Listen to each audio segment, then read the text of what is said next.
Middle east में जंग जारी है और इसका असर भारत सहित दुनिया के कई देशों पर देखने को मिल रहा है। अमेरिका, इजराइल और ईरान के बीच मिडिल ईस्ट में चल रहे इस युद्ध में अब तक 1100 से ज्यादा लोगों की मौत हो चुकी है और ऐसा लग रहा है कि ये युद्ध कम से कम 7 से 8 सप्ताह और खिंच सकता है। इस बीच यूएस वॉर सेक्रेटरी पीट हेग्सेथ ने ईरान पर प्रेसिजन ग्रेविटी न्यूक्लियर बम से अटैक करने की धमकी दे दिया है। 4 मार्च को हेग्सेथ ने पेंटागन की ब्रीफिंग में यह ऐलान किया कि मिडिल ईस्ट में अमेरिकी सेना की अतिरिक्त बल पहुंच रही है और अमेरिका ईरान में जीत हासिल करने जा रहा है क्योंकि दुश्मन की स्थिति पूरी तरह से खत्म होने जैसी हो गई है। उन्होंने ये भी कहा कि यूएस का सैन्य अभियान अभी इनिशियल स्टेज में है और आने वाले दिनों में हमलों की कई और लहरें देखने को मिल सकती हैं। आइए जानते हैं इस ग्रेविटी बम के बारे में। ग्रेविटी न्यूक्लियर बम अब तक के बने सबसे खतरनाक हथियारों में से एक है। इस तरह के बमों को फ्री फॉल न्यूक्लियर बम भी कहा जाता है। ये एयरक्राफ्ट से गिराए जाते हैं और ये अनगाइडेड हथियार होते हैं। मिसाइलों के उलट ये बम डिलीवरी के लिए पूरी तरह से ग्रेविटी और एयरक्राफ्ट की स्पीड पर निर्भर करते हैं।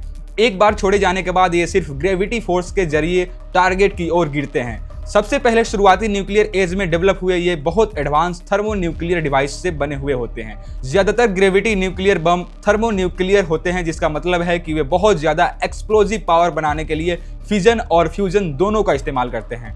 फ्यूजन रिएक्शन एटॉमिक न्यूक्लियाई को मिलाकर बहुत ज्यादा एनर्जी रिलीज करता है, जबकि फ्यूजन भारी एटम को तोड़ता है। यह कॉम्बिनेशन थर्मो न्यूक्लियर हथियारों को पहले के एटॉमिक बमों की तुलना में काफी ज्यादा खतरनाक बनाता है। अब जान लेते हैं कि कैसे काम करता है ये ग्रेविटी बम।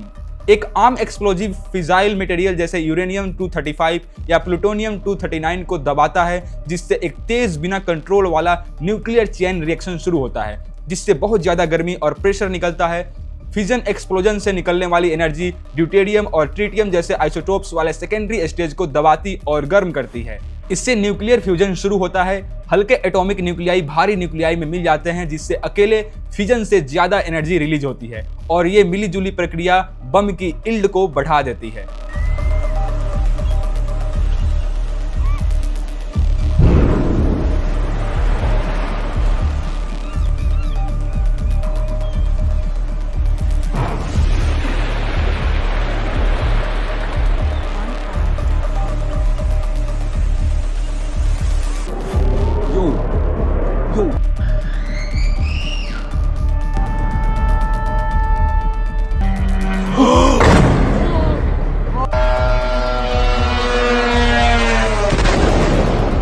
मैं था आपके साथ शिवम और आप ऐसी ही तमाम बड़ी जानकारी के लिए बने रहिए हमारे साथ और देखते रहिए वन इंडिया हिंदी।